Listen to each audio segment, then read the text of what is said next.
कादंबरीचं नाव आहे युगंधर.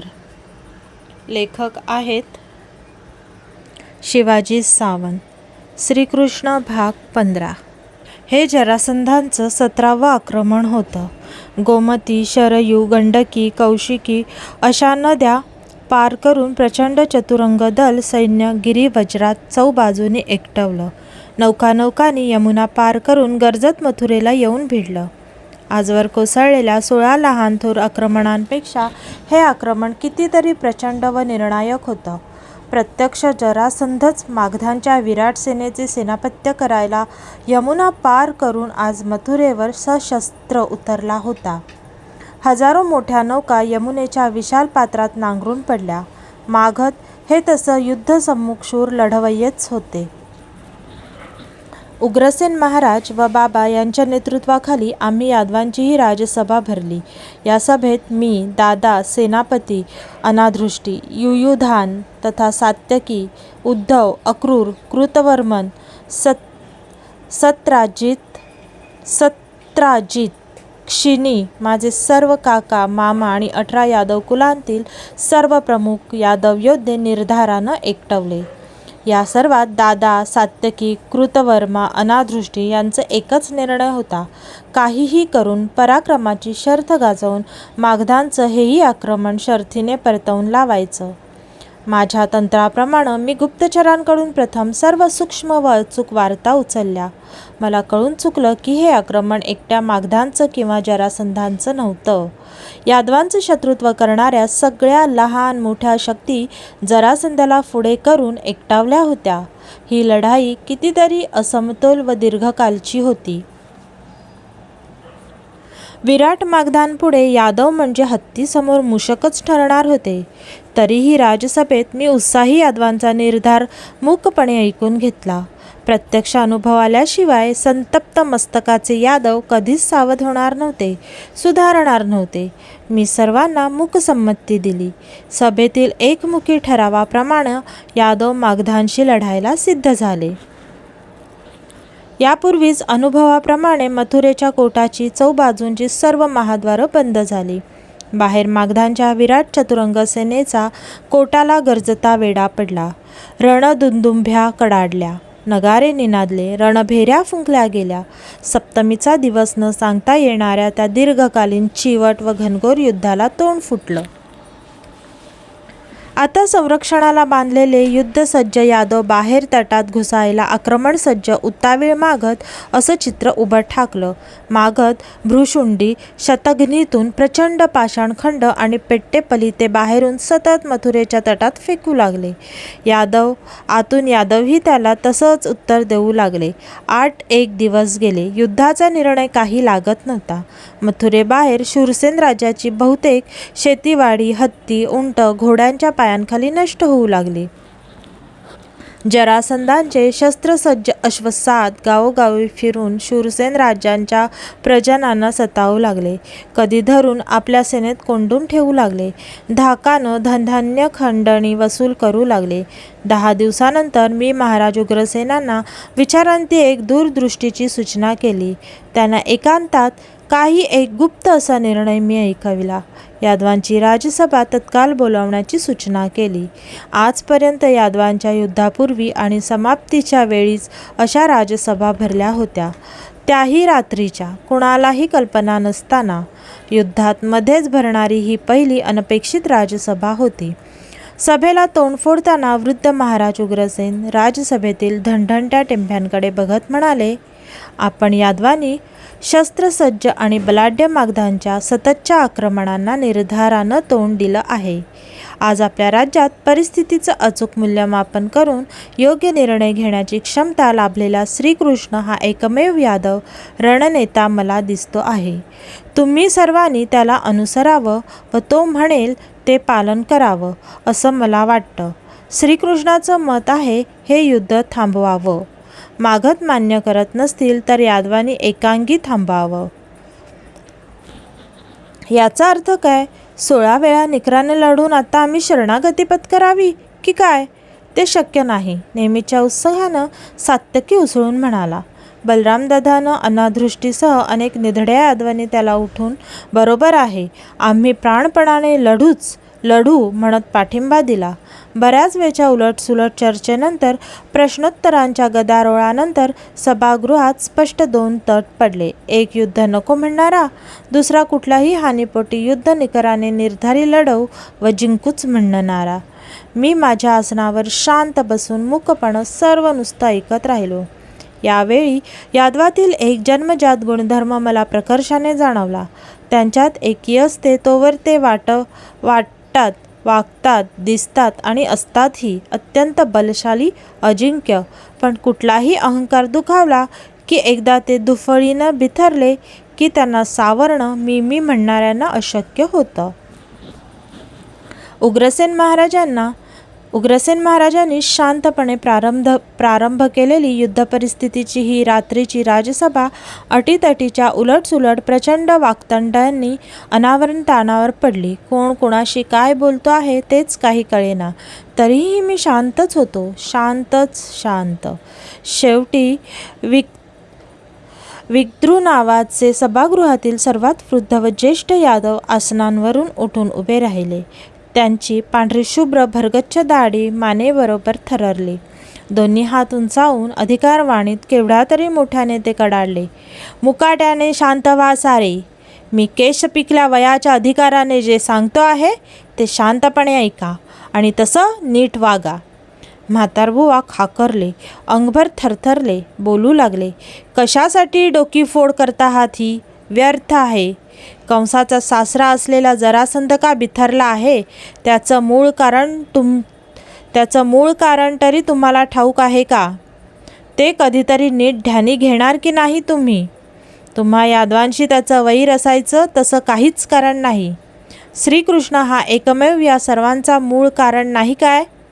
त्याच्यामुळे आपला वध होणार या आशंकेने कंसाने त्याच्यावर नानाविध प्राणघातक शत्रू सोडले.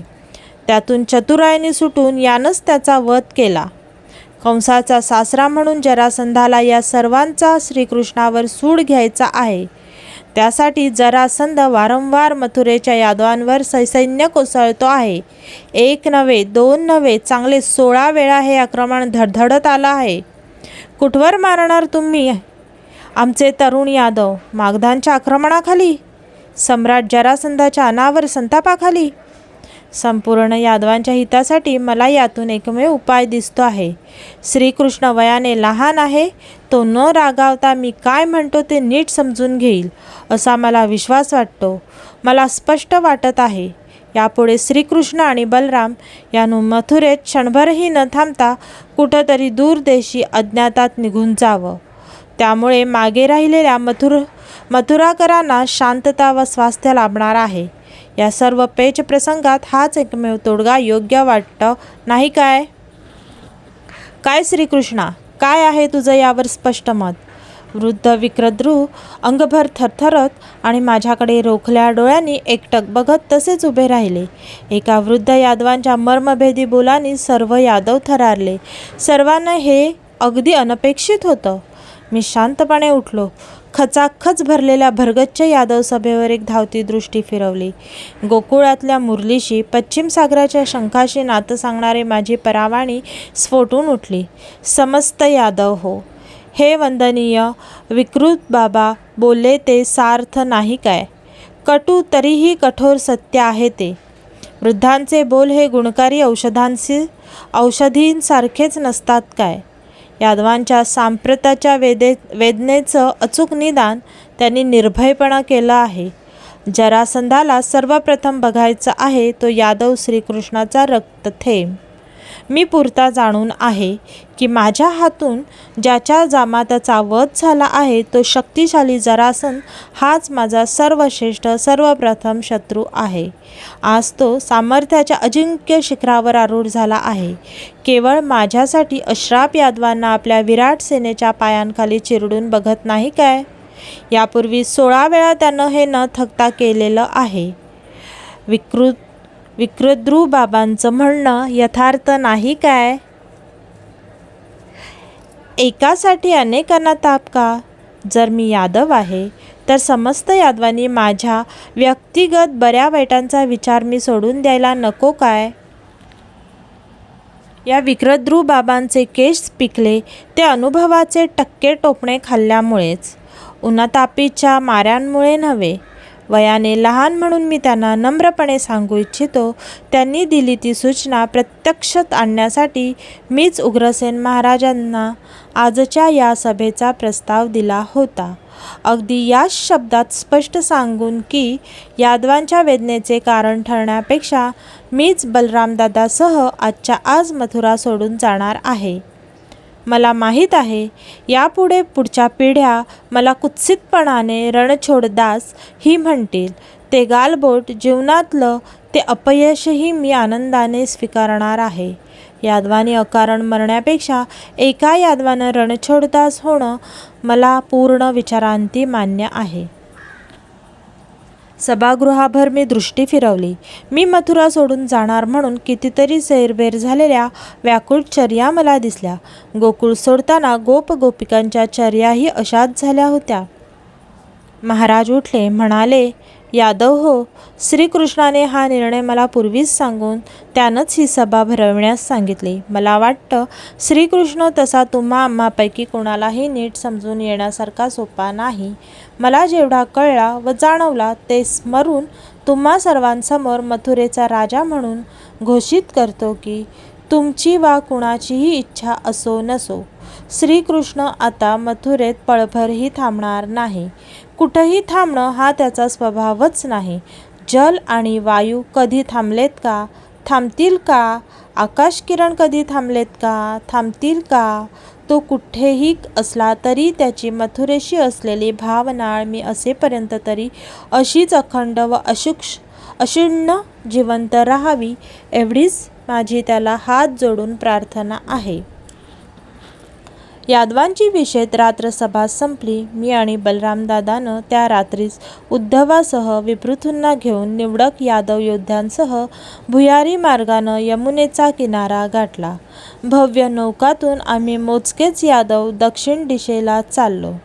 हे करताना श्रीकृष्ण पळाला, मागधांना घाबरून श्रीकृष्ण मथुरा सोडून पळाला अशा वार्ता मागे मागधांच्या सैन्यतळावर गुप्तचरांकडून पसरवायला आम्ही चुकलो नाही. या वार्ता ऐकून जरासंध आमच्या पाठलागावर पडल्याशिवाय कधीच राहणार नव्हता. त्याचा सैन्यतळ उठताच आमचे निवडक यादव योद्धे आम्हाला सशस्त्र आणि एकमेळानं येऊन पुन्हा दक्षिणेकडे ठराविक ठिकाणी मिळणार होते. सांप्रत मथुरा आक्रमणमुक्त होणार होती. आम्ही मोजक्या निवडक यादवांनी मथुरा सोडली, पण दक्षिणेकडे झालं तरी जायचं कुठं हा प्रश्नच होता. त्याचा विचारही हा निर्णय घेण्यापूर्वी मी करून ठेवला होता. माझ्या गुप्तचराने आणलेल्या वार्तानुसार दक्षिणेकडे आमच्या आप्त यादवांची आणखीन 4 राज्य होती. ही राज्ये आमचे मूळ पुरुष महाराज यदू यांना नागकन्यांपासून झालेल्या 4 पुत्रांनी स्थापिली होती. त्यातील एक होतं नर्मदा. नर्मदा तीरावर महिष्मती इथं महिष्मतीचे राज्य हे मुचुकुंदांनी दक्षिण रुक्षवान पर्वताच्या शेजारी वसवलं होतं. पुरिका नावाचं प्रसिद्ध शहरही या राज्यात होतं. दुसरं महाबलीश्वरमच्या जवळच पद्मावत राज्य होतं. यदुपुत्र पद्मवर्णानं सह्याद्रीच्या पठारावर वेण्णा नदीच्या काठावर उभारलेलं. या राज्याच्या अंतर्गत पंचगंगा नदीच्या तीरावर करवीर नावाचं वेदकालापासून प्रसिद्ध नगरही होतं. तेही नागवंशीय शुग्राल नावाच्या मांडलिक राजाच्या अधिपत्याखाली पद्मावत राज्यात होतं. सर्व कारवीराला दक्षिण काशी म्हणत व मानत. त्याच्या दक्षिणेला तिसरं यदुपुत्र सारसानं स्थापन केलेलं क्रौंचपूर हे राजनगर होतं. या नगराचा परिसर तांबड्या मातीचा व अन्नधान्याने सुपीक होता. या राज्याला वनवासी असं म्हणत. चौथं राज्य होतं यदुपुत्र हरितानं पश्चिम सागर किनाऱ्यावर वसविलेलं. तिथले निष्णात कोळी समुद्राच्या मारण्यात प्रवीण होते. अत्यंत कौशल्याने ते सागराच्या उदरातील मोती भरले शिंपले, प्रवाळ, शंख सागराबाहेर सहज आणू शकत होते. या चारही राज्यांकडे अमात्य विप्रोतींनी आमचे दूत संदेश देऊन पूर्वीच धाडले होते. माझ्या दृष्टीने सर्वात महत्त्वाची गुप्तचर वार्ता होती ती म्हणजे पद्मावत राज्यात वेण्णा नदीच्या किनाऱ्यावर जमदग्निपुत्र साक्षात भगवान परशुराम आपल्या निवडक शिष्यगणांसह उतरले आहेत ही. मी दादाशी विचारविनिमय करून निर्णय घेतला तो प्रथम परशुरामांच्या दर्शनाला जाण्याचा. आम्हाला काहीच कल्पना नव्हती की त्यासाठी किती नद्या आणि अरण्य ओलांडावी लागणार आहेत. मथुरा सोडताना आम्ही हिरे, माणकं, मोती, रत्न व सोने अशी भरपूर संपत्ती सोबत लपवून घ्यायला विसरलो नव्हतो. मागे राहिलेल्या सेनापती सात्यकीला दक्षतेच्या अनेक सूचना दिल्या होत्या. जरासंधाचा सैन्यतळ उठताच निवडक व लढाऊ यादव योद्धे घेऊन तो गोमंत पर्वत जवळ करणार होता व आम्हाला मिळणार होता. या दक्षिण यात्रेत चांगल्या 3 मासानंतर आमच्या समोर आलं ते सर्वात मोठं आव्हान दंडकारण्यांचं. विंध्य, सातपुडा आणि परियात्र या पर्वतरांगांचं हे अरण्य पार करण्यासाठी केवळ एक अरुंद मार्ग होता, दक्षिणापथ नावाचा.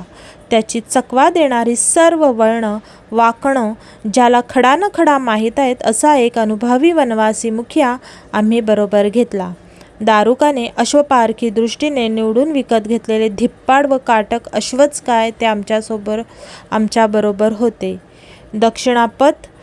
दक्षिणापथ ही वाट किती निरुंद होती तर कसाबसा एकच अश्व 7 अश्वांचे वेग हाती धरून काय ते त्याच्या मागूनच एक पाऊल पुढे टाकू शकत होता, तेही आडव्या आलेल्या काटेरी रानवेली छाटून दूर सारत. तसून महाप्रयासानं पुढे जाऊन. धाकट्या या घनदाट अरण्यात रात्र होईल ते कसं काय जाणणार आहोत आपण? रात्री मुक्काम करायचा तो कसा? हा प्रवास चालणार तरी किती दिवस? एरवी निर्धोक बोलणारा दादा शंका उठवीत म्हणाला. कधी दादाच्या खांद्यावर हात ठेवून मी त्याच्याशी अतीव प्रेमाने हसत बोलत असे. तसंच बोलताना मी म्हणालो, दादा हलधरा, चिंता करू नकोस. या दक्षिणापथावर रात्र कशी सुरू झाली हे आता दिवसाही अस्पष्ट करणाऱ्या रातकिड्यांच्या स्पष्ट वाढलेल्या दाट लईवर समजून घ्यायचं आपण. पक्ष्यांचे आवाज मात्र त्यावेळी आपोआपच थांबलेले असतील नाही का? हिंस्र श्वापदांच्या डरकाळ्याही अधूनमधून पथ थरारून सोडतील रात्रीच्या. पडावासाठी हातातील परशूंनी काटेरी रानवेली छाटून स्वच्छता करून छोट्या राहुट्या उठवाव्या लागतील. त्याभोवती चकमकीनं ठिणग्या पाडून धुनीसाठी खणलेल्या चरात रात्रभर पेटत्या लाकडांच्या धुन्या तेवत ठेवाव्या लागतील. त्या अग्नींमुळे हिंस्र श्वापदही जवळपास फिरकणार नाहीत. वणवा पेटू नये म्हणून ठिणग्यांवर मात्र लक्ष ठेवावं लागेल. निद्रेकरी व सशस्त्र पहारेकरीत यांची पथकं आलटून पालटून बदलून वस्ती रात्रभर कडक जागती ठेवावी लागेल. पहाटे राहुट्या आवरून आगाट्या माती लोटून विझवून पुढे मार्गक्रमण करावी लागेल. सोबत आणलेल्या शिद्याच्या काटेकोर वापर करावा लागेल. 1 मासानंतर निसर्गदेवतेचे हे अवाढव्य निबिड दंडकारण्य आपण सुखरूप पार करू शकू. डोळाभर सूर्यदर्शन घेऊ शकू. अरण्य पार करून मोकळ्या हवेत येताच प्रथम 1 दिवस तर चुकल्यासारखं वाटेल सर्वांना, अचानक घडणाऱ्या सूर्यदर्शनामुळे. आमचा हा घनघोर प्रवास एकमेकांना साथ आधार देत अथक निर्धारानं आम्ही पार केला. 1 मासानंतर आम्ही अश्वांसह अरण्य ओलांडलं एकदाचं. लगतच असलेल्या विदर्भ राजाच्या सीमेवरून गोदावरी नदी पार केली. अश्मक राज्यात उतरलो. श्रीराम उतरला होता तो कुंतल राज्यातील जनस्थान पर्वतांचा नाशिकचा परिसर उजव्या हाताशी ठेवून आम्ही भीमा नदीही ओलांडली. पद्मावत राज्याच्या सीमेवर आलो. आता महाबळेश्वरम लगतचा वेण्णा नदीकाठच्या अरण्यातील परशुरामांचा भृगू आश्रम जवळ आला होता. तसं भगवानांना आमच्या आगमनाची वार्ता देण्यासाठी मी एक अग्रदूत धाडला. एक दिवस सीमेवरच विश्रामासाठी वस्ती केली. मी आणि बलराम दादा पहाटे आमचा निवडक 150-200 यादवांसह भृगू परशुरामांना भेटायला निघालो. प्रथम आम्ही कृष्णा व कोयना यांच्या संगमावरचं करहाटक हे तीर्थक्षेत्र संगमात स्नान करून ओलांडलं. वेण्णा नदीच्या परिसरात आलो. परशुरामांनी धाडलेले त्यांचे 2 जटाधारी भृगू परमशिष्य खांद्यावर 2 तळपते परशु पेलून स्वागतासाठी आम्हाला समोर आले. त्यांच्यासह मी आणि दादा आदराने ज्येष्ठ आणि श्रेष्ठ भृगूंना भेटण्यासाठी निघालो. आम्ही भृगू आश्रमाच्या लाकडी उंच प्रवेशद्वारापाशी आलो. गेला 1.5 महिना मी मनाशी कल्पनेने चितारलेले परशुरामांचे चित्र साफ पुसून टाकीत साक्षात जमदग्निपुत्र प्रवेशद्वारात हसत हसत हात पसरून उभे ठाकलेले आम्हाला दिसले. मला तर धक्काच बसला. जसा आचार्य सांदीपनींना बघताच ओढला गेलो, आपोआप खेचला गेलो होतो, तसाच या ज्येष्ठ भृगुवर्यांना बघताच ओढला गेलो. दादाला पाठीशी घेत झपाझप पुढे झालो. आश्रमाच्या प्रवेशद्वारातच मी त्यांना नम्र भावाने आदरपूर्वक साष्टांग दंडवत घातले. दादांनीही घातले. मला झटकन उठवून गाढ आलिंगना घेत भृगूंनी संतलयीत आशीर्वाद दिला. जयस्तु यादव श्रेष्ठ. तसाच दादालाही दिला. दादा अगोदर त्यांनी प्रथम मला आलिंगनात घेतलेलं मलाच जाणवलं. गोकुळात असताना मला न करणारी यमुनेची अस्वस्थ ओढ तिचं दर्शन घेता शांत होत असे. मथुरा सोडल्यापासून मला लागलेली भृगुश्रेष्ठ परशुरामांची केवळ मलाच समजू शकणारी ओढ त्याच्या प्रत्यक्ष दर्शनानंच झाली होती. जर का तुम्हाला माझा हा व्हिडिओ आवडला असेल तर लाईक, शेअर, सबस्क्राईब करा. तसेच बेल बटन प्रेस करायला विसरू नका, जेणेकरून तुम्हाला पुढील व्हिडिओचं नोटिफिकेशन मिळेल. धन्यवाद.